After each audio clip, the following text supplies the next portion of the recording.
You stop for nothing! Run! Send it.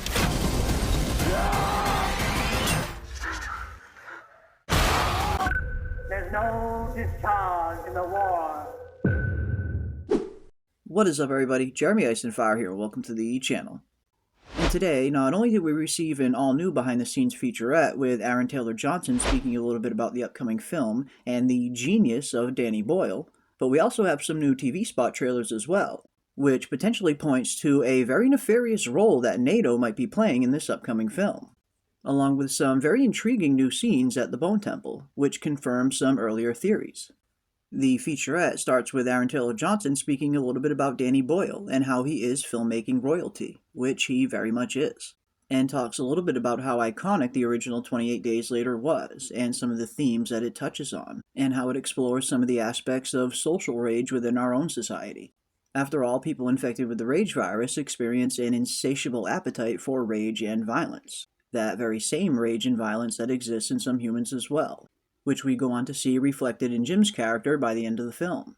We see him spending the entirety of the whole movie doing everything he can to avoid becoming infected with this virus, only to end up tapping into his natural human rage by the end of the film anyway, which in some ways was Danny Boyle making a statement on social rage, and how you don't need to be infected with a virus to tap into your animalistic rage inside of you.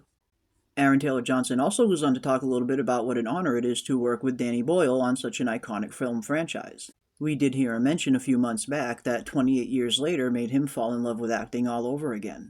It seems like Danny Boyle has always had a knack for helping actors tap into their creativity, as he also mentions that Danny usually allows his actors to experiment on set, which has allowed them to discover some incredible new visual material, and talks about how Danny Boyle is yet again breaking another cinematic boundary with 28 years later. You definitely get the sense that Danny Boyle is very much an actor-centric type of director, and really wants to bring out the very best he possibly can out of his entire cast, and gives them the tools and the freedom to really get into the mindset of the characters that they're playing, and really get a sense of who they are as people. And when you have a director that allows you that kind of freedom like this to explore, that is sometimes when you end up coming across the most iconic scenes in film history. Scenes that were never actually in the script, but were improvised, and turn out to be as good or better than anything that was written. We also get some very interesting new footage during some of these behind-the-scenes features and some of the new TV spot trailers as well, that go on to confirm multiple different theories that have been discussed, but also potentially point to a nefarious role that NATO will be playing throughout the film. Up first, we have an all-new scene of Dr. Kelson, Spike, and his mother approaching the Bone Temple, as we see Dr. Kelson is carrying the severed head with the spinal column still attached to it, which of course is an image that we have seen multiple different times throughout the trailers and in some of the 28 years later posters as well, as it appears the Alpha infected has an affinity for ripping people's heads off. His own fatality of sorts.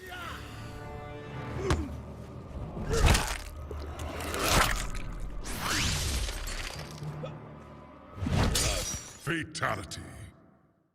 And based on some of the scenes we've seen in previous trailers, it appears that this severed head belongs to the NATO soldier played by Edvin Riding, as we know that he gets pulled directly out of the train by the Alpha himself, which also potentially solves the mystery as to whose skull Spike is adding to the Bone Temple.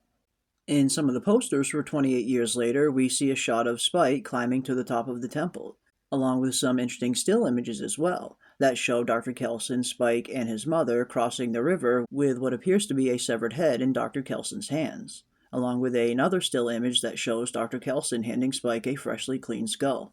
And thanks to some of the previous behind-the-scenes featurettes, we finally got a glimpse as to how Dr. Kelson prepares bones to be added to the temple in the first place, as it seems that he was the one who originally built it. And it looks like now we have even more definitive confirmation that Spike will indeed be climbing the temple, as in the latest TV spot trailer we see a shot of him climbing the temple as Dr. Kelson watches on from below.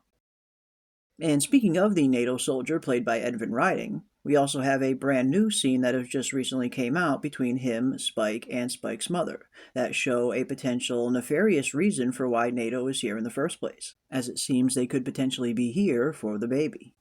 As in one of the newest scenes, we see a shot of what appears to be Spike and his mother running away from Edwin Riding's character, with him pointing his gun at them, telling them to put it down, most likely referring to the baby in their possession. Put it down. But luckily for Spike and his mother, this also appears to be right around the same time when the Alpha shows up and pulls Edwin Riding out of the train himself, which may have temporarily saved them from the NATO soldier, but then puts them directly in the path of the Alpha, which makes me wonder if he is there looking for the child himself. And if that is the case, just what exactly is so special about this child that NATO and evolved infected would both be searching for it? And is it possible that this child is not fully human? Some fans have been wondering if the infected have evolved to the point where they have started to reproduce among themselves, as opposed to just spreading the virus to other humans. And could that ultimately be what Dr. Kelson's "nature finds a way" line is referring to? After all, when you look at just about every creature that has ever existed on this planet, most of them all share one thing in common: the natural urge to reproduce.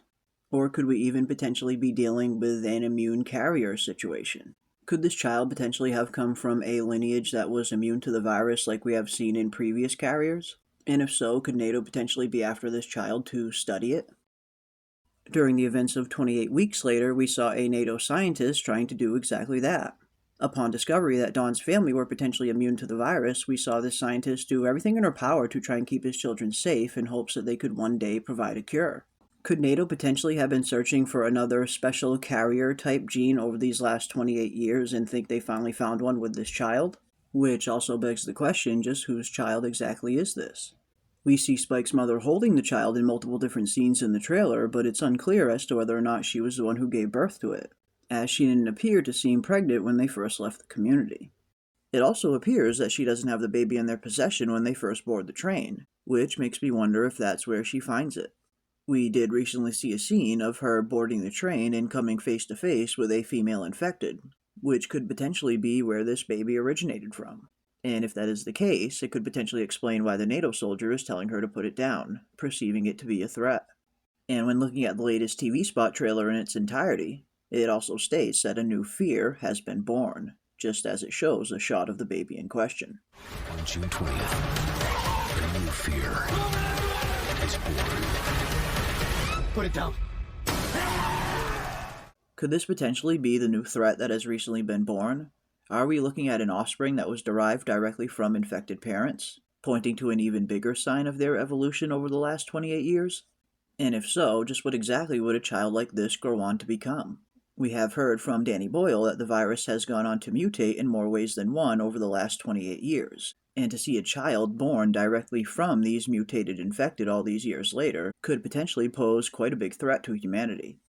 But whatever is going on with this child, I certainly look forward to seeing what kind of role it's going to play in the story going forward. We also have some other interesting all-new footage from some of the recent TV spot trailers as well, including an all-new shot of the massive crawling infected we have seen in previous trailers, only here it seems like he's not crawling, as we get an interesting new shot of him in the woods. And we also got a very interesting new promo that sheds a little bit more light on this mysterious Jimmy character from the trailer. In the original trailers, we see what appears to be a younger version of this Jimmy character watching the Teletubbies when the infection first breaks out.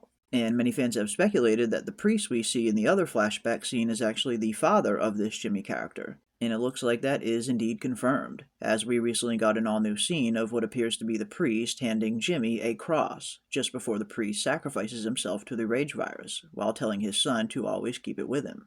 As we then get a close-up shot of the cross in question, which was most likely done for the benefit of the audience. That way later on in the film, when we see a character show up wearing this cross, we'll know that it is indeed Jimmy all grown up, which is most likely going to be played by Jack O'Connell, a character that we still know very little about other than the fact that he will be playing a villain in the trilogy.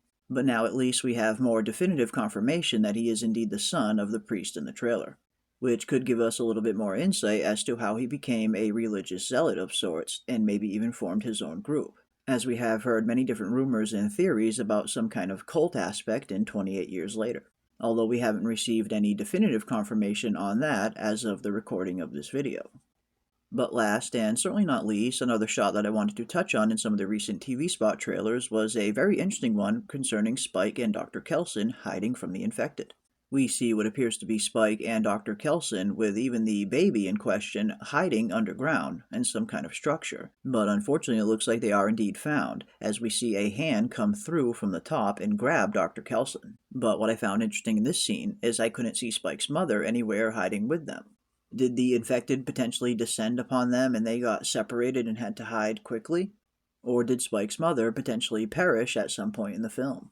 After all, Jodie Comer did recently do an interview in which she said to audiences, make sure they bring a tissue when they go to watch 28 years later, indicating some kind of tragedy is going to happen, and maybe not all of our characters will make it out of this first film. And while we know most of these characters are set to appear in the second film, The Bone Temple, that doesn't necessarily guarantee that they will all be alive in the Bone Temple in the current timeline, but could potentially be in flashback scenes or maybe even dream sequences. Or worse, even showing up as infected. But whatever ends up happening, it certainly appears that there might be some kind of potential tragedy on the horizon, and I for one cannot wait to see how this film really plays out. But that is going to do it for my breakdown on some of the latest TV spot trailers and information that has come out concerning 28 Years Later. We are now just days away from the film hitting theaters, and I cannot wait to see what they really have in store for us. And as I've stated previously, I get the feeling 28 Years Later is going to set a whole new standard for what horror films can be. So definitely let me know your thoughts and predictions down in the comment section below. And if you enjoyed this video, don't forget to leave a like on your way out and consider subscribing to stay up to date on all of our upcoming content. And don't forget to come join us live every Friday and Sunday night for our 28 Years Later discussions. And as always, I want to give a big thank you to everybody out there for watching, and we will see you on the next one. On June 20th, a new fear is born. Put it down. There's no discharge in the war.